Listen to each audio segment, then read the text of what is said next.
When I came to New Orleans, I felt like I had mentally prepared myself for destruction. What I didn't prepare for was the emotional toll of hearing people's stories. I'm 80 years old. I was born in 1925.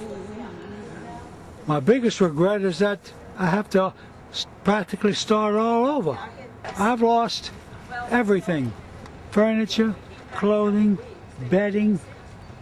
None of it is usable.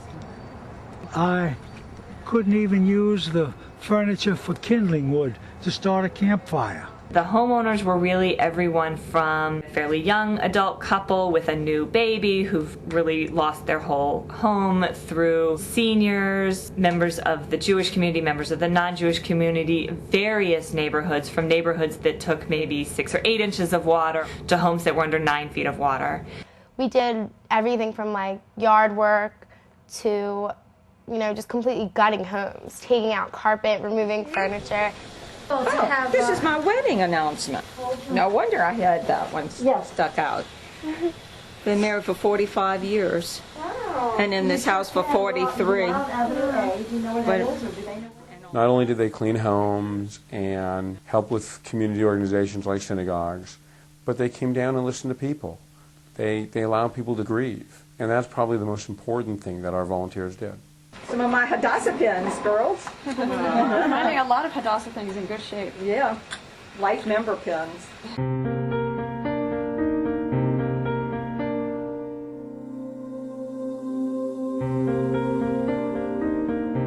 You see so much destruction here that it sort of overwhelms you and you almost become numb to it. Be prepared that you cannot know what's coming, what you're going to see, and be open to that, and be open to the emotions that that's going to produce.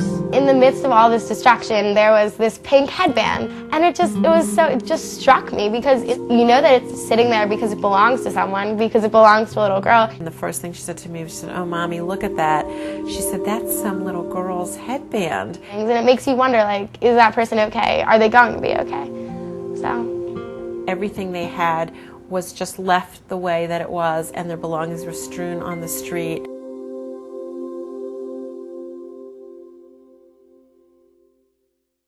I'm here because I have a responsibility to the world. I have a responsibility to rebuild the world, to perfect the world, to try and make it a better place. Not only did we help individuals, but also the community at large. For example, Congregation Beth Israel, which was the synagogue that suffered the most hurricane-related damage.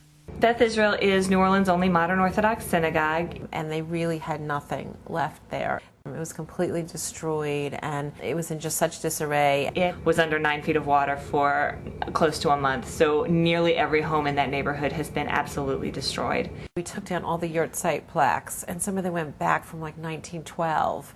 And we literally took each plaque down, and those are the only things that the synagogue really has left. That's really their only memory of who was there and their history. If we don't have businesses, we don't have jobs. And if we don't have jobs, we don't have people. If we don't have people, we don't have a city. One of the byproducts of the volunteers coming down here is when they're here, they're spending money, they're supporting the local economy, and they're sustaining local business. One day we took everybody to a kosher restaurant, and the other day that we catered in from a kosher deli, so that we were able to support New Orleans kosher businesses, which I think is very important because both businesses have just recently reopened after gutting their buildings.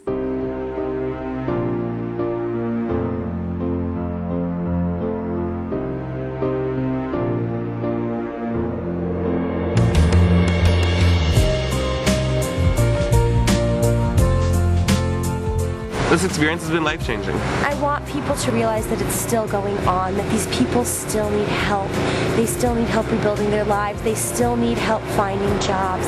Here, you have an opportunity to make history. You're part of history. And you can really make an impact. I can now go back with stories, and I can teach my students and speak to my family, my community, and tell them what I see and tell them what I saw and what I did. Who do you turn to when your donors have lost everything? Who do you turn to when your donors have become your clients, basically? And I think the answer is they turn to us.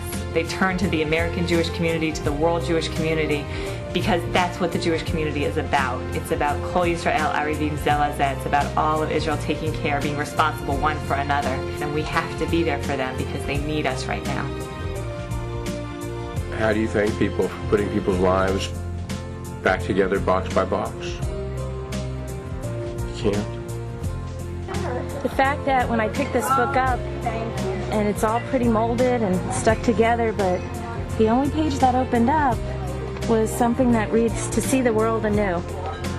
And I think what it means is that they've been through so much devastation here and their homes are completely ruined. But that sometime again, the world will be anew. And with everything that goes bad, there'll always be something good that will come out of it, we hope.